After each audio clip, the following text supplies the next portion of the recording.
Hello అండి, అందరికీ నమస్తే, గుడ్ మార్నింగ్. నేను మీ శ్రీనివాస్ని. న్యూస్ అనాలిసిస్ వీడియోకి స్వాగతం. సో చివరి వరకు చూడండి, లైక్ చేయండి, షేర్ చేయండి, మీ మిత్రులందరికీ కూడా వీడియో లింక్ పంపించండి. నిన్న సీఎం గారు చిత్తూరు జిల్లాలో పూతలపట్టు నియోజకవర్గంలో పర్యటనకు వెళ్ళారు. అక్కడ మాట్లాడుతూ వైకాపా గొడ్డల పార్టీ సమాజానికి హానికరం, గొడ్డల పార్టీ నెవర్ అగైన్, 5 ఏళ్ళు నరకం చూపించారు. ఆస్తి, పదవి, హోదా, డబ్బు, కార్లు, బంగ్లాలు ఎన్ని ఉన్నా అన్నిటికంటే ఆరోగ్యం ముఖ్యం. నిండు ఆరోగ్యానికి మించిన సంపద మరొకటి లేదు. ప్రతి వ్యక్తి, ప్రతి కుటుంబం ఆరోగ్యంగా ఉండాలి. వ్యాధి వచ్చాక వైద్యం చేయడం నిన్నటి విధానం, వ్యాధి రాకముందే అప్రమత్తం చేయడం నేటి ఆలోచన. ఆసుపత్రులకు వెళ్లాల్సిన అవసరం తగ్గడమే నిజమైన అభివృద్ధి. కరెక్ట్గా ఆయన చెప్పారు. ఆసుపత్రులకు వెళ్లాల్సిన అవసరమే ప్రజలకు రాకూడదు. సో ఆరోగ్యాన్ని సంరక్షించుకోవాలి అనేలాగా చంద్రబాబు గారు వ్యాఖ్యానించారు. దీన్ని సాక్షిలో ఎలా వక్రీకరించారో తెలుసా? ఆసుపత్రికి వెళ్ళొద్దు, ఆరోగ్యాన్ని చెడగొట్టుకోవద్దు, అలా వక్రీకరించారు. ప్రజలు ఆసుపత్రులకు వెళ్ళొద్దు, ఆరోగ్యాన్ని చెడగొట్టుకోవద్దు, ఆరోగ్యశ్రీ ద్వారా 25 లక్షల వరకు ఉచిత వైద్య సేవలు అందిస్తారని ఆసుపత్రికి వెళ్ళొద్దు, మీ ఆరోగ్యాన్ని మీరే కాపాడుకోండి అని సీఎం చంద్రబాబు వ్యాఖ్యానించారు. ఆయన వ్యాఖ్యానించింది చాలా పద్ధతిగా బాగుంది. మీరు ఆరోగ్యాన్ని జాగ్రత్తగా కాపాడుకోండి, ఆసుపత్రికి వెళ్ళాల్సిన అవసరం ఏ ఒక్కరికి రాకూడదు అని చెప్పారు. అలా చెప్పిన దాన్ని సాక్షిలో చూసారా ఎలా వక్రీకరించారో? That is Sakshi. సో ఆ వ్యాఖ్యలు చేస్తూనే అక్కడ రాజకీయ పరంగా గొడ్డల పార్టీ నెవర్ అగైన్, 5 ఏళ్ళు నరకం చూపించారు. రప్ప రప్ప అంటూ రంకెలు, జంతు రక్తంతో కటౌట్లకు రక్తాభిషేకాల, బాబాయ్పై కేసుపై జగన్ నంగనాచి డ్రామాలు, నా ముందు తోకజాడిస్తే కత్తిరిస్తా సీఎం, రాబోయే రోజుల్లో ప్రతి ఒక్కరికి ఏఐ డాక్టర్, ఆగస్టు 15లోగా రాష్ట్ర వ్యాప్తంగా సంజీవిని, చిత్తూరు జిల్లా యాదమరిలో సంజీవిని కార్యక్రమంలో చంద్రబాబు వెల్లడి. సో అట్లా ఆ పార్టీ మళ్ళీ రావద్దని ప్రజలంతా నినదించాలి. తల్లికి అన్నం పెట్టిన వ్యక్తి పిన్నమ్మకు బంగారు గాజులు చేయిస్తాడా? జగన్ను ఉద్దేశించి సీఎం చంద్రబాబు వ్యాఖ్యలు. చిత్తూరు జిల్లా యాదమరిలో పర్యటన, ఆగస్టు 15లోపు రాష్ట్ర వ్యాప్తంగా సంజీవిని. ఇట్లా ఈ కామెంట్స్ చేశారనమాట. అలాగే జగన్మోహన్ రెడ్డి గారి నిన్నగాక మొన్నటి ప్రెస్ మీట్లో ఆయన వ్యాఖ్యల మీద వైఎస్ రాజారెడ్డి కేసులో నిందితుడిగా ఉంటూ వైఎస్ రాజారెడ్డి గారి బాధితుడు ఒక రకంగా. సో వైఎస్ ఫ్యామిలీకి రాజకీయ ఫ్యాక్షన్ శత్రువు ఈయన పేర్ల పార్థసారథి రెడ్డి నిన్న ప్రెస్ మీట్ పెట్టి అనేక అంశాలు మాట్లాడారండి. నిన్న ప్రెస్ మీట్లో ఓపెన్గా వాళ్ళు మనుషులు కాదు, నరరూప రాక్షసులు, వైఎస్ కుటుంబంపై నిప్పులు జరిగాడు ఆయన. జగన్ తాత రాజారెడ్డిపై 1962లోనే రౌడీ షీట్, నన్ను కిరాయి హంతకులతో నరికించారు, హైదరాబాద్లో మతకహాలు సృష్టించింది రాజశేఖర్ రెడ్డి, వివేక కేసు సహా జగన్ పాపాలు అన్నీ ఇన్ని కావు, వైఎస్ కుటుంబ బాధితుడు పార్థసారథి రెడ్డి ధ్వజం. పులివెందుల నియోజకవర్గంలో వైఎస్ కుటుంబ రాజకీయ ప్రస్థానం మొదలైందే దారుడు మారకాండలు, అరాచకాలు, గృహ దహనాలతోనని తెదేపా సీనియర్ నాయకుడు వైఎస్ కుటుంబ బాధితుడు పేర్ల పార్థసారథి రెడ్డి ధ్వజమెత్తారు. పులివెందుల నియోజకవర్గంతో పాటు కడప జిల్లాలో రాష్ట్రంలోని మిగతా ప్రాంతాల్లో వైఎస్ కుటుంబం అనేక దారుణాలకు, నరమేధానికి పాల్పడిందని మండిపడ్డారు. ప్రత్యర్థులను ఘోరంగా చంపేయడం, కాళ్ళు చేతులు విరిచేయడం, పచ్చని పొలాలను భస్మీపట్లం చేయడం, భూములు గనులను ఆక్రమించుకోవడం, ఆస్తులను దోచుకోవడం ఆ కుటుంబానికి వెనతో పెట్టిన విద్యని దుయ్యబట్టారు. సొంత బాబాయ్ వివేకానంద రెడ్డిని గొడ్డలతో నరికించిన రాక్షసుడు జగన్ అని, అంతటి దుర్మార్గుడు ఈ భూ ప్రపంచంలోనే మరొకరు ఉండరని పార్థసారథి రెడ్డి తీవ్ర స్థాయిలో ధ్వజమెత్తారు. పాపం జగన్మోహన్ రెడ్డి గారు నిన్నగాక మొన్న ప్రెస్ మీట్ పెట్టి తన కుటుంబ హత్యలను తనే ప్రస్తావించి దాని ద్వారా సానుభూతి పొందాలని ప్రయత్నించి నిద్రపోతున్న వాడిని నిద్రలేపారు. పేర్ల పార్థసారథి అనేవాడు ఎవరికి తెలియదు యాక్చువల్లీ. అతను ఎప్పుడో వైఎస్ రాజారెడ్డి గారి బాధ్యత, ఆ తర్వాత రాజశేఖర రెడ్డి గారు ఉన్నప్పుడు బాధ్యత, ఆ తర్వాత ఈ మధ్య అతను అసలు లైన్లో లేడు, మీడియా కూడా అతను పట్టించుకోవట్లా. అటువంటి వ్యక్తిని నిద్రలేపి ఇప్పుడు తిట్టించుకుంటున్నారు. లేపి తన్నించుకోవడం అంటే ఇదే వైసీపీకి వెనతో పెట్టిన విద్య, లేపి తన్నించుకోవడం. ఇదిగో ఇతని చేత లేపి తన్నించుకుంటున్నారు. ఆయన ఆ రోజు జగన్మోహన్ రెడ్డి గారు ప్రెస్ మీట్ పెట్టిన రోజేమో ఏబిఎన్ ఆంధ్రజ్యోతి డిబేట్లో అండ్ నిన్న ప్రెస్ మీట్లో నా గుండెకు ఎదురుగా ఫిరంగి పెట్టి పేల్చాక కూడా నేను ప్రాణాలతో మిగిలితే ఎంత బాధతో విలవెల్లాడతానో అంతటి బాధను అనుభవిస్తూ వాళ్ళ దారుణాలు బయట పెడుతున్నాను అని విలేకరుల సమావేశంలో గద్గద స్వరంతో పార్థసారథి. అలాగే నేరమీ రాజకీయాలు, నిందితులు మీరేగా జగన్, ఆర్థిక మంత్రి పయ్యావుల కేశవ్ ధ్వజం. వివేక కేసు నిందితులు మీ కుటుంబీకులు కాదా, అనకాపల్లి ఎంపీ సీఎం రమేష్. అంతే. ఇప్పుడు అందరూ పాపం జగన్మోహన్ రెడ్డి గారు ప్రెస్ మీట్లో వేరే వేరే అంశాలు ప్రస్తావించాల్సిందే. తన కుటుంబమే తనే కుటుంబాన్ని కోల్పోయానని, తన బాధితుడినని, తన మంచోడినని చెప్పుకోవడం ద్వారా వీళ్ళందరూ ఇప్పుడు మరి ఊరుకుంటారుగా, నిజాలు చెప్తారుగా, జరిగిందేంటో చెప్తారుగా. ఇప్పుడు అందరూ అదే పనిలో ఉన్నారు. పనిలో పనిగా లేపు తన్నించుకోవడం అంటే ఈయన కూడా ఇప్పుడు ఏబిఎన్ ఆర్కే గారు కూడా ఆయన చేత కూడా లేపు తన్నించుకున్నారు. Choice is yours Jagan Reddy అని చెప్పి ఈయన ఒక సవాల్ చేశారు. తమ కుటుంబంలో జరిగిన 3 మరణాలను ప్రస్తావించడం ద్వారా మళ్ళీ సానుభూతి పొందాలని జగన్ ప్రయత్నిస్తున్నారేమో తెలియదు కానీ తన కుటుంబ చరిత్రను తనే బయట పెట్టుకున్నారు. రాజారెడ్డి వైఎస్ తండ్రి ఎలాంటి వారు, ఎన్ని నేరాలు చేశారు, వంటి విషయాలు తాను సీఎం అయ్యాక ప్రజలు మర్చిపోయేలా రాజశేఖర రెడ్డి చేయగలిగారు. పోయిన వాళ్ళందరూ మంచోళ్ళని సర్దుకుపోయే ఉదారవాదం మన నైజం కాబట్టే మరణానంతరం వైఎస్ మహానేతగా మారిపోయారు. నిజానికి రాజారెడ్డి కంటే వైఎస్ఏ డేంజరస్ అని సీమకు చెందిన, మరీ ముఖ్యంగా కడపకు చెందిన ఆయన ప్రత్యర్థులు గజగజ ఉరుకుతూ వారికి ఎదురైన భయానక అనుభవాలు చెప్తుంటారు. వైఎస్ మరణాన్ని కొంతకాలం, వివేకానంద రెడ్డి కేసును కొంతకాలం రాజకీయ ప్రయోజనాల కోసం వాడుకున్న జగన్ రెడ్డి తాను తులసి మొక్కను అని చెప్పుకోవడానికి మించిన జోక్ మరేముంటుంది?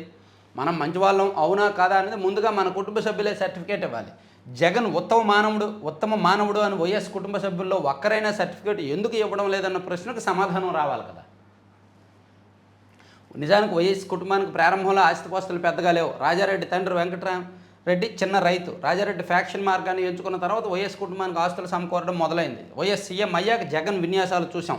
ఈ దేశ చరిత్రలోనే ఎవరు నిర్మించలేని విధంగా వ్యాపార సామ్రాజ్యాన్ని నిర్మించుకున్నారు. పేర్ల పార్థసారథి రెడ్డి చెబుతున్నట్టుగా రాజారెడ్డి కుటుంబం రక్తపు కూడు తిని పెరిగిందన్నమాట. చూసారా ఎంత దారుణం? పాపం లేపితన్నించుకున్నారండి.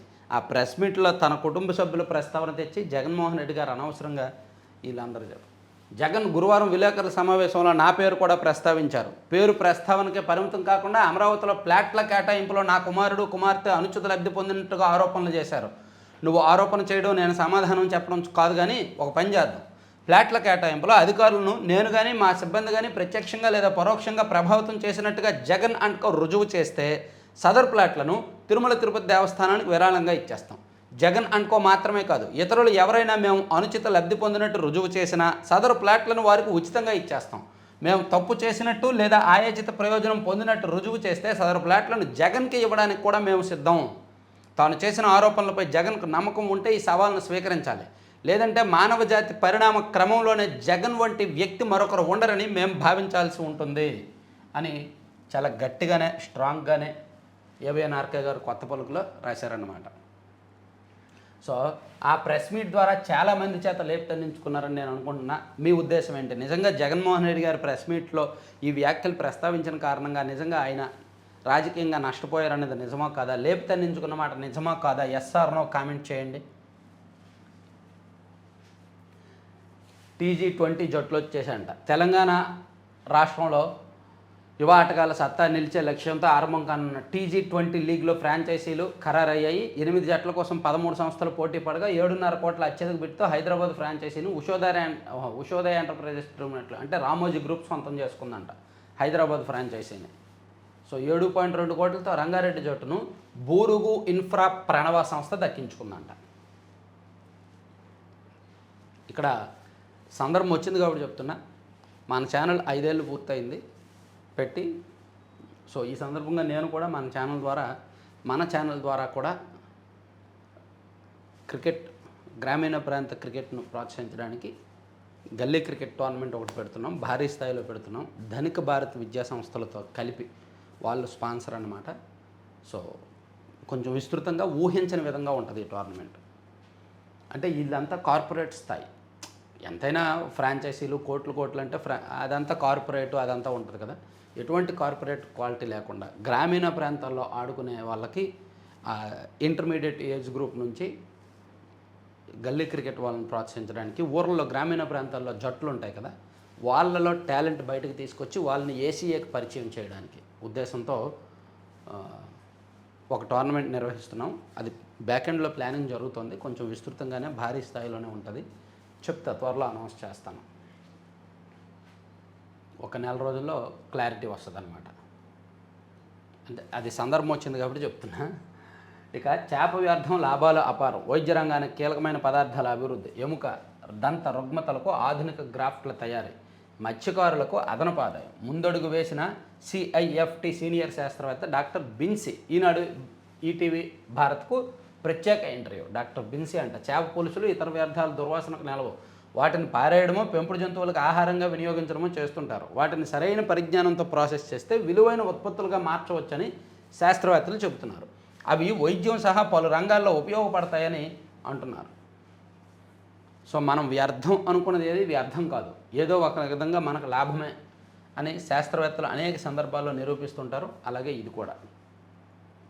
ఇక పెట్రోలు డీజిల్ బీజేపీ మార్క్ పెంపుడు అనమాట. ఇది బీజేపీ వాళ్ళు ఏంటంటే చాలా నెమ్మదిగా తెలియకుండా, జనాలకు తెలియకుండా గాయం చేస్తూ ఉంటారు. చూడు, ఒకే చోట మనల్ని నరికేశారు అనుకోండి, ఆ పెయిన్ ఆ బాధతో విలవెల్లాడిపోతాం. అలాగే ఒక రోజు ఒక ఘాటు, మరో రోజు మరో ఘాటు, మరో రోజు మరో ఘాటు వచ్చి ఒక 2 నెలల పాటు ఒక 60 ఘాట్లు పెట్టారనుకోండి, ఒళ్ళంతా దెబ్బలతో జీవితాంతం ఆ బాధను అనుభవిస్తాం కదా. అటువంటిదే బీజేపీ మార్క్ ట్రీట్మెంట్. రోజుకు ఒక గాయం చేస్తారు తెలియకుండా. అది అందుకే 8 రోజుల్లో మొత్తం మీద 5 రూపాయలు పెంచారు. ఫస్ట్ 3 రూపాయలు పెంచారు, ఆ తర్వాత 90 పైసలు పెంచారు, ఆ తర్వాత మళ్ళీ నిన్న 87 పైసలు పెంచారనమాట. ఇక అక్రమ బద్దీకరణ. బీపీఎస్ ప్రకటించాక వేసిన అదనపు ఫ్లోర్లకు అధికారుల అండ. వెనుక తేదీలతో దరఖాస్తుల ముందుకు. భవనాల క్రమబద్ధీకరణలో అవినీతి అంతస్తులు. ప్రజలకు మేలు చేయాలన్న ఉద్దేశంతో ప్రభుత్వం అనుమతించిన భవనాల క్రమబద్ధీకరణ పథకాన్ని కొందరు పట్టణ ప్రణాళిక అధికారులు అక్రమార్జనకు వీలుగా మార్చుకున్నారు. పథకం ప్రకటిస్తున్నారని తెలియగానే అపార్ట్మెంట్లలో అదనపు అంతస్తులు వేయించేశారు. వాటిని పాత తేదీలతో క్రమబద్ధీకరణకు ప్రాసెస్ చేశారు. విజయవాడ, విశాఖపట్నం, తిరుపతి, గుంటూరు తదితర నగరాల్లో పెద్ద ఎత్తున అక్రమాలు చోటు చేసుకున్నారు. అంతేగా, ఇది కామన్. అంతెందుకు, మీరు ఎక్కడైనా ఇల్లు కట్టడానికి వెళ్తే వేకెంట్ ల్యాండ్ ట్యాక్స్ విషయంలో కూడా అలాగే చేస్తారు. వేకెంట్ ల్యాండ్ ట్యాక్స్ మీరు మొత్తం రూల్ ప్రకారం కడితే 10 సంవత్సరాలది కట్టాల్సి వస్తుంది. అంటే మీకు ఒక ₹1,00,000 పైగా అయిపోద్ది. సో ఒక 3 సంవత్సరాలది కడితే చాలు మీకు బిల్డింగ్ ప్లాన్ అప్రూవల్కి. సో మీరు 3 ఏళ్ళది కట్టండి, అంతే ఒక 20,000 కట్టండి చాలు, మాకు ఒక 10,000 ఇవ్వండి చాలు, 30,000తో అయిపోద్దని బేరానికి వస్తారు. అట్లా చేస్తుంటారనమాట. సాధారణంగా జరిగే అవినీతి అది మున్సిపాలిటీ డిపార్ట్మెంట్లో. ప్రతి క్లస్టర్లోనూ పండగల మహానాడు. క్షేత్రస్థాయిలో పార్టీ బలోపేతానికి ఇదే అవకాశం. మహిళలు కేఎస్ఎస్ బూత్ గ్రామ అనుబంధ కమిటీ సభ్యులను ఆహ్వానించాలి. మై టీడీపీ యాప్తో హాజరు నమోదు. 1875 మంది క్లస్టర్ ఇన్ఛార్జీలతో వర్చువల్ సమావేశంలో నారా లోకేష్. రాష్ట్ర వ్యాప్తంగా 2 తెలుగు రాష్ట్రాల్లో కలిపి తెలుగుదేశం పార్టీ 1875 క్లస్టర్లు ఉన్నాయి. క్లస్టర్ స్థాయిలో మహానాడులు నిర్వహించాలని లోకేష్ గారు పిలుపునిచ్చి అక్కడికి మహిళల్ని, కేఎస్ఎస్ని, బూత్ ఇన్ఛార్జీలని, గ్రామ అనుబంధ కమిటీ అందరినీ ఆహ్వానించి గ్రాండ్గా చేయండి అని చెప్పి చెప్పారు. 153 లక్షల టన్నుల చెత్త వదిలేసిన గత ప్రభుత్వం. ఇప్పటికే 85 లక్షల టన్నుల చెత్త తొలగించాం. విజయవాడలో ఆపరేషన్ క్లీన్ స్వీప్లో మంత్రి నారాయణ. వాళ్ళు వదిలేసిన చెత్తను మీరు కొనసాగిస్తున్నారుగా. రోడ్డు మీద చెత్తను క్లీన్ చేస్తారు. రాజకీయాల్లో చెత్తను ఎవరు క్లీన్ చేస్తారు? రాజకీయాల్లో వాళ్ళు వదిలేసిన చెత్తను మీరు నెత్తి మీద పెట్టుకొని మంత్రి పదవులు ఇచ్చారు కొంతమందికి, ఎమ్మెల్యే పదవులు ఇచ్చారు కొంతమందికి, కాంట్రాక్టులు ఇస్తున్నారు కొంతమందికి. రోడ్డు మీద చెత్త అంటే చీపురుతో ఊర్చేస్తారు. రాజకీయాల్లో చెత్త ఉందిగా, చాలా పెద్ద చెత్త ఉంది. రేపు విజయవాడలో ఎంఎస్ఎంఈ గ్రోత్ సమిట్. 38 పార్కులకు సీఎం శంకుస్థాపన. మెటా, అమెజాన్ సంస్థలతో ఒప్పందాలు. ఓకే. భరించలేని వేడి, బలవుతున్న కోడి. ఉమ్మడి తూర్పుగోదావరి జిల్లాలో 4 రోజుల్లో 18 లక్షల కోళ్ళు చనిపోయాయంటండి. 54 కోట్లకు పైగా నష్టపోయామంటున్న పౌల్ట్రీల నిర్వాహకులు. పాపం ఒక జిల్లాలో 18 లక్షల కోళ్ళు చనిపోయాయంట. 54 కోట్ల నష్టం అంట దానివలన. సేద్యానికి సాంకేతిక సాయం. 30 కిలోల బరువును మోసుకెళ్లే డ్రోన్ రూపకల్పన. గుడ్. ఠానాలో 2 వర్గాల ఘర్షణ, 5గురికి తీవ్ర గాయాలు. అడ్డుకోబోయిన సిఐ పైన దాడి, ఫర్నిచర్ ధ్వంసం, స్టేషన్ రక్తసిక్తం. నేరమై రాజకీయ నిందితులు మీరేగా జగన్. ఫ్యాక్షన్ రాజకీయాలతో ముడిపెట్టింది రాజారెడ్డి, వైఎస్. మీరు అవే రాజకీయాలు కొనసాగిస్తున్నారు. ముమ్మాటికి మీది గొడ్డల పార్టీయే. పయ్యావుల వివేక కేసు నిందితులు మీ కుటుంబీకులు కాదా? మీ పాత్రపై ప్రజాభిప్రాయం సేకరించండి. లేదని వారు నమ్మితే ఎంపీ పదవికి రాజీనామా చేస్తా. అనకాపల్లి ఎంపీ సీఎం రమేష్ సవాల్. తండ్రి శవాన్ని ఎదురుగా పెట్టుకొని రాజకీయం చేసిన చరిత్ర జగన్ది. 5 ఏళ్ళు సీఎంగా ఉండి మీ బాబాయ్ హంతకులను ఎందుకు పట్టుకోలేదు? విచారణకు వచ్చిన సిబిఐని తరిమేసింది మీ వాళ్ళేగా. రెవెన్యూ మంత్రి అనగాని సత్యప్రసాద్. గట్టిగా ఇచ్చిపడేస్తున్నారు అందరూ కూడా జగన్మోహన్ రెడ్డి గారు. ఆయన ఒక ప్రెస్ మీట్ పెట్టి వెళ్ళిపోతాడు, వీళ్ళందరూ వేసుకుంటారు. ఇంకా అమెరికా రండి, ప్రధాని మోదీకి ఆ దేశ విదేశాంగ మంత్రి రుబియో ఆహ్వాన్ వస్తారు. ఆయన విదేశాలు ఆయన తిరుగుతారు. మీ దేశ అత్యున్నత పురస్కారం కూడా మీరు ఇవ్వండి. ఆయనతో పాటు ఒక 10 మంది ఫోటోగ్రాఫర్లు కూడా వస్తారు, చూసుకోండి మరి జాగ్రత్తగా. నిర్లక్ష్య నిర్ణయం, గ్రీన్ కార్డుల మోమోను వ్యతిరేకిస్తున్న న్యాయ నిపుణులు 12 లక్షల భారతీయ కుటుంబాలపై ప్రమాదం.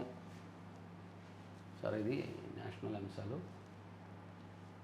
రాజధాని తొలి దశలో భూసేకరణ వేగవంతం, విడివిడిగా నోటిఫికేషన్లు ఇస్తున్న సిఆర్డీఏ ఇప్పటికీ భూ సమీకరణలో ఇచ్చేందుకు వీలు. రాజధాని అమరావతి నిర్మాణానికి తొలి విడత భూ సమీకరణలో ఇవ్వని భూములను భూసేకరణ విధానంలో తీసుకునే ప్రక్రియను సిఆర్డీఏ వేగవంతం చేసింది. 2 గ్రామాలు ఉండవల్లి, పెనుమాక, ఈ 2 గ్రామాల్లో ఇబ్బంది ఉంది కాబట్టి అక్కడ భూసేకరణ చేస్తున్నారు. ఇప్పటికైనా భూ సమీకరణ ద్వారా ఇవ్వడానికి వీలు కల్పించారు. కానీ అది వైసీపీ ఫ్లేవర్డ్ కాబట్టి వాళ్ళు ఒప్పుకోవట్లేదు. ఇక మీ కుమారుడిని చూసి గర్వించండి, చిన్న వయసులో కష్టపడి పనిచేస్తున్నారు. రామ్మోహన్ నాయుడు తల్లి విజయ్ కుమార్తో ప్రధాని కుటుంబ సభ్యులతో మోదీని కలిసిన కేంద్ర మంత్రి రామ్మోహన్ నాయుడు కుటుంబ సభ్యులతో శనివారం ప్రధాని మోదీ కలుసుకున్నారు. తల్లి విజయ్ కుమారి, సతీమణి శ్రావ్య, కుమార్తె మిహిరా, కుమారుడు శివాంగ్ ఎర్రన్నాయుడులను వెంట పెట్టుకొని ఇక్కడ సేవాతీర్థలో ప్రధాని కలిశారు. 20 నిమిషాల పాటు ఈ భేటీ సాగిందంట. ఆ కుటుంబానికి ఒక జీవితకాలపు మెమరీ. ఇక ఖర్చు మించితే రాష్ట్రం భరించాల్సిందే, విబిజీ రామ్జీపై ముసాయిదా మార్గదర్శకాలు జూలై నుంచి అమలుకు కేంద్రం సన్నాహాలు. సో ఈ ఉపాధి హామీ చట్టాన్ని మార్చేసి విబిజీ రామ్జీ అని పేరు పెట్టి రాష్ట్ర వాటా పెంచేసి కేంద్ర వాటా తగ్గించేసి ఇది ఏమైనా ఖర్చు ఎక్కువైతే రాష్ట్రాలే భరించాలని చెప్పి కూడా ముసాయిదా తయారు చేశారు. ఇక 4 వారాల్లో వివాదాలను పరిష్కరించుకోవాలి. పోలవరం ఎమ్మెల్యే బాలరాజుతో పవన్ కళ్యాణ్ వివాదాలు పరిష్కరించారు తప్ప తిన్నది మింగింది అక్కలేరుగా. వివాదాలు పరిష్కరించుకుంటారు, పదవి కావాలి కాబట్టి, అధినేత ఆశీస్సులు కావాలి కాబట్టి, అధినేత చెప్పారు కాబట్టి. మింగిందుకు అక్కలేరుగా, మింగిందుకు అక్కించాలి. ఇక విప్ పదవికి అనవసరత రాజీనామా. ఎట్టకేలకు మీ చర్య ప్రపంచమంతా చూసింది. మీ చదువులు ఏమయ్యాయి? విజయవాడలో నడి రోడ్డుపై జీపులతో ఢీకొట్టుకున్న ఓం, రోహిత్ సాయిలను ప్రశ్నించిన న్యాయాధికారి. ఇద్దరికీ రిమాండ్. పాపం వాళ్ళిద్దరూ, రోహిత్ సాయి అండ్ ఓం బోల్లా, కొంచెం బలిసున్నారేమో. కొంచెం అంటే గట్టిగానే బలిసున్నారులే. ఆ వయసులో వాళ్ళు బీబీఏ, ఒక అబ్బాయి ఏమో బీబీఏ చదువుతున్నాడు, ఇంకొక అబ్బాయి బీబీఏ పూర్తయింది. ఆ ఏజ్లో వాళ్ళకి థార్ జీపులను కొనిచ్చారంటే ఆ తల్లిదండ్రులు ఎంత స్వేచ్ఛగా వదిలేశారండి. ఆ తల్లిదండ్రులు కూడా పాపం ఇప్పుడు బాధపడే పరిస్థితి చూడండి. ఆ తల్లి అంట గుణపాఠంగా తీసుకోండి, రోహిత్ తల్లి, మీరు పిచ్చి పని చేశారు, కలిసి ఉండాల్సిన వారు ఇలా రోడ్డు కొట్టుకుంటారో, మీరు బయటకు వెళ్ళాక ఎక్కడెక్కడ తిరుగుతారో, ఎలా ఉంటారో మేము చూడలేం కదా, దీన్ని మీరిద్దరూ గుణపాఠంగా తీసుకోండి, మీరు కలిసే ఉండాలని చెప్పి రోహిత్ సాయి తల్లి కోర్టు హాల్ బయట ఇద్దరితో ఒట్టు వేయించుకుంటూ కన్నీటి పర్యంతం అయ్యారు. ఆ తల్లి కన్నీరైనా సరే ఇటువంటి వాళ్ళని మార్చాలి. ఆ వయసులో వాళ్ళకి జీపులు కొనేసి ఇచ్చి వెచ్చలవిడిగా వదిలేస్తే వాళ్ళు ఏం చేయాలి? బాధ్యతగా ఉండాలి. ఓకే, ఉండొచ్చు, ఎంటర్టైన్మెంట్ ఉండొచ్చు, ఎంజాయ్ చేయొచ్చు, జీపుల్లో ఫ్రెండ్స్ని ఎక్కించుకొని ఏమైనా సరదాలో షికారులు ఉండొచ్చు కాక, కానీ పరిమితులు ఉండక్కర్లేదా? అంత ఒళ్ళు బలుప ఒక అమ్మాయి కోసం కొట్టేసుకుంటారా? సో అందుకే వాళ్ళని న్యాయాధికారి కూడా రిమాండ్ విధించారు. మరి వాళ్ళిద్దరిలో ఏమైనా మార్పు వచ్చిందో లేదో చూడాలి. ఇక పాస్టర్ చింతాడానంద్ ఎస్ఐ సర్టిఫికేట్ రద్దు చేశారంట ఇన్నాళ్ళక. సో ఇవన్నీ ఈనాడు అంశాలు. ఇది పక్కన పెట్టి సాక్షికి వెళ్తే, సాక్షిలో 22A భూములపై బాబు దొంగాట, చంద్రబాబు సర్కార్ ఖాతాలో మరో క్రెడిట్ చోరీ. ఏం క్రెడిట్ చోరీ అండి? వీళ్ళకేదో బీభత్సమైన క్రెడిట్ ఉన్నట్టు వైసీపీకి బీభత్సమైన క్రెడిట్ ఉంటే 151 నుంచి 190కో 200కో వెళ్ళాలి కదా, 11కు పడిపోరు కదా. దానికి క్రెడిట్ ఉంటే ఆ క్రెడిట్ లేదు కాబట్టే. సో చంద్రబాబు సర్కార్ ఖాతాలో మరో ఇన్నాళ్ళు రైతులను ఇబ్బంది పెట్టి ఇప్పుడు రక్షకుణ్ణి అంటున్న పోయినాం. 2014-19 మధ్య 6 లక్షల ఎకరాలను 22Aలో పెట్టింది చంద్రబాబే. చొక్కల భూములు, షరతులు గల పట్టా భూములు సమస్య ఆయన సృష్టే. వైఎస్ జగన్ ప్రభుత్వ హయాంలో వాటికి హక్కులు కల్పించడంతో అసూయ. 2024లో కక్షపూరితంగా 20 లక్షల ఎకరాలను 22A జాబితాలో పెట్టిన బాబు గత ప్రభుత్వ హయాంలో అక్రమాలు జరిగినట్టు అడ్డగోలు ఆరోపణలు. విచారణలో అవన్నీ సక్రమమే అని తేలడంతో ఇప్పుడు ప్లేట్ పెరాయింపు. 1.39 లక్షల ఈనాం భూములు 22A జాబితాపై ఆంక్షలు తొలగించాలని ఆదేశాలు. షరతులు గల పట్టా భూములపై ఆంక్షల ఎత్తివేత. 9.30 లక్షల ఎకరాల ఫ్రీహోల్డ్ భూములపై ఆంక్షలు ఎత్తివేసేందుకు సన్నాహాలు. ఈ భూములన్నింటికీ వివాదంలో పెట్టి ఇప్పుడు విముక్తి కల్పిస్తున్నట్టు ప్రచారం అని ఒక వార్త రాశారు. సో ఈ 22A భూములు నిషేధ జాబితా నుంచి బయటకు రిలీజ్ చేస్తామని చెప్పి వైసీపీ నాయకులు గ్రామాల్లో చాలామందితో బేరం పెట్టారు. ఇదిగో మీ భూమి 22Aలో ఉంది, దాన్ని మేము బయటకు తీసుకొస్తాం, సో ఎకరానికి నాకు 2 లక్షలు 3 లక్షలు అని చెప్పి బేరం పెట్టి అప్పట్లో బయటకు తీసుకొచ్చారు. అలా బయటకు తీసుకొచ్చే క్రమంలో నిజంగా చుక్కల భూములను ఏనాం భూములను కూడా బయటకు తీసుకొచ్చారు. అవి కూటమి ప్రభుత్వం వచ్చాక మళ్ళీ 22Aలో చేర్చారు. ఇప్పుడు వాటి మీద విచారణ చేయించి కొన్ని విడతల వారీగా బయటకు తీసుకొస్తున్నారు. ఇది పెద్ద చాలా పెద్ద స్కాము, చాలా పెద్ద వ్యవహారం ఇది. సరే, ఇక విద్యార్థికి మిత్రద్రోహం, విద్యార్థి మిత్ర అమల్లో బాబు ప్రభుత్వం ఘోర వైఫల్యం. విద్యా కానుక కిట్ పంపిణీ వాయిదా వేయాలని నిర్ణయం. యూనిఫామ్, షూ, బ్యాగ్ ఇవ్వలేమని ప్రకటన. యుద్ధం, అంతర్జాతీయ పరిణామాలకు ముడి సరుకు రవాణాలో ఆటంకాలు అంటూ బోటకాలు. అయితే ఇది కొంత వాస్తవమేనండి. యుద్ధం కారణంగా నిజంగానే చాలా ధరలు పెరిగాయి, మనం కల్లారా చూస్తున్నాము. అండ్ కొంత ముడి సరుకు కూడా రావట్లేదు, ప్రతిదీ రేటు పెరిగింది. మనం విజయవాడ కాళేశ్వర మార్కెట్లో హోల్సేల్ షాపులు ఉంటాయి, ఒకసారి అక్కడికి వెళ్ళండి, ప్రతిదీ రేటు పెరిగాయి. ప్లాస్టిక్ కవర్లు కానీ, సంచులు కానీ, అంటే చాలా వాటి మీద ఆ ప్రభావం చాలా స్పష్టంగా పడింది. అంతెందుకు మనం మ్యాగజైన్ ప్రింట్ చేస్తాం కదా, మ్యాగజైన్ ప్రింటింగ్ కావాల్సిన ముడి సరుకు కూడా అక్కడి నుంచి వస్తుందంట, అది కూడా రేటు పెరిగింది. నాకు గత నెల వరకు మ్యాగజైన్ ప్రింటింగ్కి ఒక్కొక్క బుక్కి 32 రూపాయలు ఖర్చు అయ్యేది, ఈ నెల నుంచి 39 రూపాయలు ఖర్చు అవుతుంది. గత నెల 36 అయింది, అంతకుముందు 32 అయింది, గత నెల 36 అయింది, ఇప్పుడు 39 అవుతుంది. ఇంకా యుద్ధం మొదలైతే ఇంకా పెరుగుతుందంట. అలా పెరుగుద్దని నేను మ్యాగజైన్ కాస్ట్ పెంచలేనుగా. సో అట్లా జరుగుతుందన్నమాట. సో యుద్ధం కారణంగా చాలా రేట్లు పెరిగే మాట వాస్తవమే. మనకు తెలిసి మనకు కళ్ళెదురుగా కనిపించేది పెట్రోలే, మనకు కళ్ళెదురుగా కనిపించకుండా బోల్డ్ పెరిగాయి. వంట నూనె రేటు పెరగలేదా? సో కవర్ల రేట్లు పెరిగాయి, అన్ని రేట్లు పెరిగాయి. దానిలో భాగంగా ఈ యూనిఫాము, షూ, బ్యాగు, ముడి సరుకు కూడా రావడం లేట్ అవుతుంది, ఉత్పత్తి తగ్గింది, రావడం లేట్ అవుతుంది అని ఈ సంవత్సరం ఆలోచిస్తున్నారంట. సో చూడాలి మరి ఈ స్కీమ్ అమలు చేస్తారా, ఈ సంవత్సరానికి వాయిదా వేస్తారా అనేది. విశ్వసనీయత ఉన్న వ్యక్తి ప్రొఫెసర్ నాగేశ్వర్, అది నిజమే. పైన ఒక చిన్న రాయాలి, వైసీపీ పట్ల జగన్ పట్ల అని రాసి, వైసీపీ పట్ల జగన్ పట్ల విశ్వసనీయత ఉన్న వ్యక్తి ప్రొఫెసర్ నాగేశ్వర్ అని రాస్తే సరిపోతుంది. ఆయన మాటలు నచ్చకపోతే జనసేన నేతలు ఖండించాలి.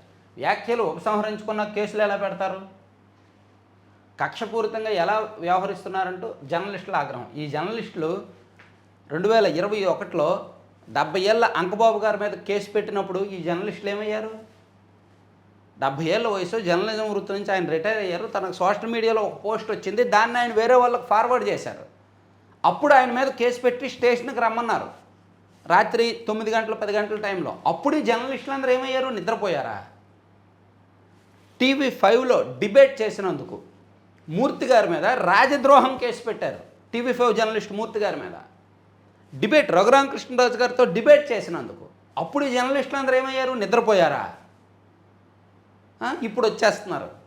జర్నలిస్టులు అంటే అందరి సమస్యలకి రండి, అన్ని కేసుల్లో రండి, ఏ ప్రభుత్వం అధికారంలో ఉన్నా రండి. అలా కాకుండా వైసీపీ జర్నలిస్ట్కి ఏదైనా చిన్న దెబ్బ తగిలితే వచ్చేసి రోడ్డు ఎక్కేసి ఇటువంటి స్టేట్మెంట్లు ఇవ్వడం అవివేకం, అజ్ఞానం, జర్నలిజం వృత్తికే కలంకం. మీరందరూ జర్నలిస్టులుగా చెప్పుకోవద్దు. సోకాల్డ్ ఎవరెవరైతే దీనిలో ఉంటారో, నేను ఈ వార్త చూడలేదు కానీ దేవులపల్లి అమర్ గారు ఖచ్చితంగా ఉంటారు ఈ లిస్టులో, కొమ్మినేని శ్రీనివాస్ గారు ఉంటారు, అండ్ సాక్షిలో గతంలో ఎడిటర్గా పనిచేసిన మురళీ గారు ఉంటారు, and Sakshi editor Dhananjaya Reddy గారు, వీళ్ళందరే ఉంటారు. ఎందుకంటే ఆ బ్యాచ్ ఆఫ్ జర్నలిస్ట్ టీంతోనే వీళ్ళు రాస్తారనమాట. చూడండి, జర్నలిస్టుల ఆగ్రహం అన్నారు, 12వ పేజీలో ఉంది కదా, చూద్దాం ఏ జర్నలిస్టులు ఉంటారు. 12వ పేజీ రామ్మ, 12వ పేజీ.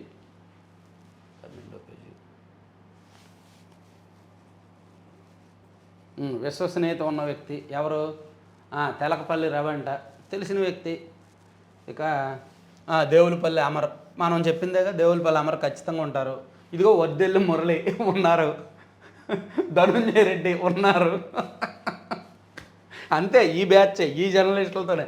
రామచంద్రమూర్తి గారు గతంలో సాక్షిలో పనిచేశారు. సో వీళ్ళందరూ వాయిస్లు తీసుకున్నారు, వీళ్ళందరూ వాయిస్లు తీసుకొని ఒక వార్త రాశారు. ఈ జర్నలిస్ట్ గతంలో ఏమైపోయారు అంటున్నా. మళ్ళీ పెట్రోల్పై 87, డీజిల్పై 91 ఎస్. సంకటం, ఆక్వా ఆక్రందన తీవ్రంగా వేధిస్తున్న విద్యుత్ కోతలు. నిజమేనండి, విద్యుత్ కోతలు అయితే మాత్రం తీవ్రంగా వేధిస్తున్నాయి. సప్లైలో హెచ్చుతగ్గులు ఎక్కువైపోయి అప్రకటిత విద్యుత్ కోతల కారణంగా రాష్ట్ర వ్యాప్తంగా చాలామంది వెలువెల్లాడుతున్నారు. రాత్రి వేళ ఆక్సిజన్ అందక రొయ్యలు మృత్యువాత అవస్థలు పడుతున్న రైతులు చెరువుల్లో రొయ్యల కోసం జనరేటర్లు, నెలకు 15,000 వరకు అద్దె, తడిసి మోపుడవుతున్న డీజిల్ ఖర్చులు, పడిపోయిన ధరలు, పెరిగిన పెట్టుబడులు, ప్రభుత్వం నుంచి అందని విద్యుత్ సబ్సిడీ, గతంతో పోలిస్తే విద్యుత్ బిల్లుల రెట్టింపు, కొల్లేరు పరివాహక ఆక్వా రైతుల ఆవేదన, క్షేత్రస్థాయి పర్యటనలో సాక్షి కంటపడ్డ కష్టాలు. ఓకే, మంచి వార్తే. ఆక్వా రైతుల కష్టాలు రాశారు. ఇక నిండా అప్పులు, ఆర్భాటపు తిప్పలు. ఈ ఏడాది తొలి నెలలోనే 10,901 కోట్ల అప్పు. నిన్న నేను చెప్పాను గుర్తుందా? మొత్తం 24,000 కోట్లు ఖర్చు అయితే ఏప్రిల్ నెలలో 14,000 కోట్ల ఆదాయం, 10,000 కోట్ల అప్పు తెచ్చారు. ఇదిగోండి, అది సాక్షిలో రాశారు. ఎస్, ఒక నెలలోనే 10,900 కోట్లు అప్పు చేశారు ఏప్రిల్ నెలలో. ఇక కలిసి పని చేద్దాం, ప్రపంచ సౌభాగ్యం శాంతి కోసం కృషి చేద్దాం. భారత ప్రధాని మోదీ, అమెరికా విదేశాంగ మంత్రి మార్క్ రూబియో నిర్ణయం. 4 రోజుల పర్యటన నిమిత్తం భారత్కు చేరుకున్న రూబియో, ఇరు దేశాల మధ్య సన్నిహిత సంబంధాలు ఎప్పటిలాగా కొనసాగుతున్నాయని ప్రధాని మోదీ వెల్లడి. పశ్చిమాసియా పరిణామాలను వివరించిన రూబియో. ఏఐతో కంబైన్డ్ స్టడీ, కృత్రిమ మేధా సాయంతో స్టడీ ప్లాన్, ఒత్తిడి లేని చదువులకు టైం టేబుల్ స్టడీ టెక్నిక్స్ అంట. ఓకే, మామిళ్ళపల్లిలో పోలీసుల దాష్టికం, వైఎస్ఆర్సీపీ నేతల లక్ష్యంగా ఖాకీల దౌర్జన్యం, పార్టీ రేపల్లె సమన్వయకర్తపై చేయి చేసుకున్న సిఐ. ఓకే, ఇదంతా సాక్షి అంశాలు పక్కన పెడదాం. ఆంధ్రజ్యోతిలో చూసుకుంటే ఇది చెప్పుకున్నాం, చాయిస్ ఈజ్ యువర్స్ అండ్ గొడ్డల పార్టీని ఎవరిగా అని చెప్పుకున్నాం. పెట్రోల్ రేట్లు పెరిగాయి. ఈవీ జోరంటే అండి, ఈవీ కార్ల అమ్మకాలు విపరీతంగా పెరిగాయి. ఊపందుకున్న ఎలక్ట్రిక్ వాహనాల విక్రయం. రాష్ట్రంలో ఏప్రిల్ మే నెలల్లో 20,000 అమ్మకాలు. పశ్చిమాసియా యుద్ధంతో ఇంధన సంక్షోభం ఎఫెక్టు, పెట్రోలు డీజిల్ ధరల పెరుగుదలతో పొదుపుబాట. నేను కూడా మార్చి నెలలో ఈవీ కొన్నాను, చెప్పానేమో. మార్చి కాదు, మార్చి నెలలోనే కొన్నాను. మార్చి ఫస్ట్ వీక్లో ఈవీ టాటా హ్యారియర్ ఈవీ కొన్నాను. బాగానే వస్తుంది. రేంజ్ 480 to 500 మధ్యలో రేంజ్ వస్తుంది. ఒకసారి ఫుల్ ఛార్జింగ్ పెడితే 480 నుంచి 500 అలా వస్తుంది అనమాట. బాగుంది, పెర్ఫార్మెన్స్ అది బాగుంది. సో ఈవీ కొనుక్కున్న వాళ్ళు సోలార్ కూడా పెట్టుకుంటే మంచిది. సోలార్ పెట్టుకోవడానికి నేను పెట్టుకున్నాను కదా, నేను రిఫర్ చేస్తున్న వ్యక్తి మీకు ఆదిత్య అని మన సబ్స్క్రైబరే.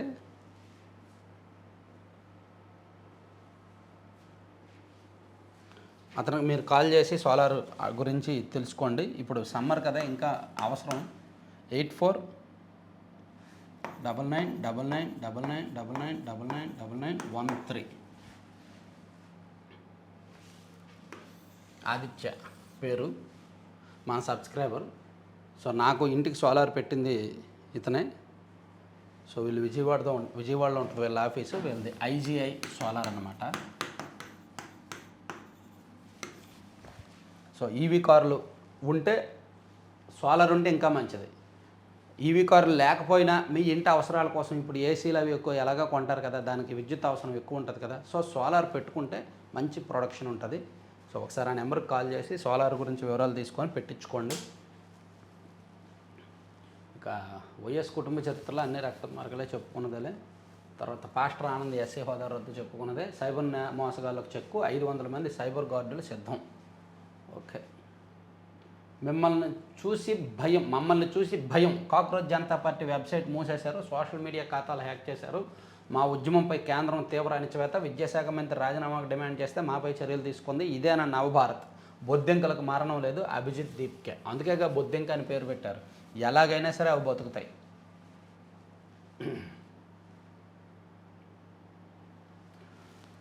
సో ఇదండి 3 పత్రికల్లో వచ్చిన వార్తా విశ్లేషణ. చివరి వరకు చూసిన ప్రతి ఒక్కరికి ధన్యవాదాలు. ఇక గుండు సూది మ్యాగజైన్, చాలామంది గుండు సూది వెబ్సైట్ ఓపెన్ అవ్వట్లేదు అంటున్నారు. ఓపెన్ అవుతుందండి, లైవ్లో చూడండి. నేను ఓపెన్ చేశాను కదా, ఓపెన్ చేసుకోండి. ఆ క్యాష్ క్లియర్ చేయండి. CACHE మొబైల్లో క్యాష్ అని ఉంటుంది వెబ్సైట్లో, బ్రౌజర్లో. ఆ క్యాష్ క్లియర్ చేస్తే, హిస్టరీ డిలీట్ చేస్తే, ఫ్రెష్గా ఓపెన్ చేస్తే ఓపెన్ అవుద్ది. ఇదిగోండి, మీకు దీనిలో రాజకీయ అంశాలన్నీ ఉంటాయి. మీరు ఎప్పటికప్పుడు మ్యాగజైన్ సబ్స్క్రైబ్ చేసుకోకపోయినా పర్లేదు, వెబ్సైట్ విజిట్ చేస్తే మీకు అనేక అంశాలు దీనిలో మీరు చదువుకోవచ్చు అనమాట. అనేక రాజకీయపరమైన అంశాలు ఎప్పటికప్పుడు మనం దీనిలో అనలైజ్ చేస్తూ ఉంటాం. రోజుకు ఒక 10 నుంచి 15 వార్తలు, ఆర్టికల్స్ వస్తాయి.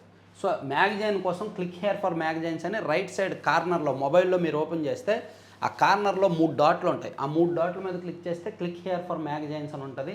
ఇందులో మీకు ఆఫ్లైన్ మ్యాగజైన్ హోమ్ డెలివరీ కావాలా, ఆన్లైన్ మ్యాగజైన్ కావాలా అనేది క్లిక్ చేస్తే ఇదిగోండి, ఇది మే నెల మ్యాగజైన్, పవన్ విజయ్ ఓ పొలిటికల్ క్లారిటీ మహానాడు. సో దీని మీద మీరు క్లిక్ చేస్తే మీరు అమౌంట్ పే చేసి ఆన్లైన్లో చదువుకోవచ్చు. 1 ఇయర్ సబ్స్క్రిప్షన్ తీసుకోవచ్చు. 1 నెల సబ్స్క్రిప్షన్ కూడా 49 రూపాయలకి అవైలబిలిటీ ఉంది ఆన్లైన్లో. కావాల్సిన వాళ్ళు తీసుకోండి. Thank you very much. చివరి వరకు చూసిన ప్రతి ఒక్కరికి ధన్యవాదాలండి. Thank you.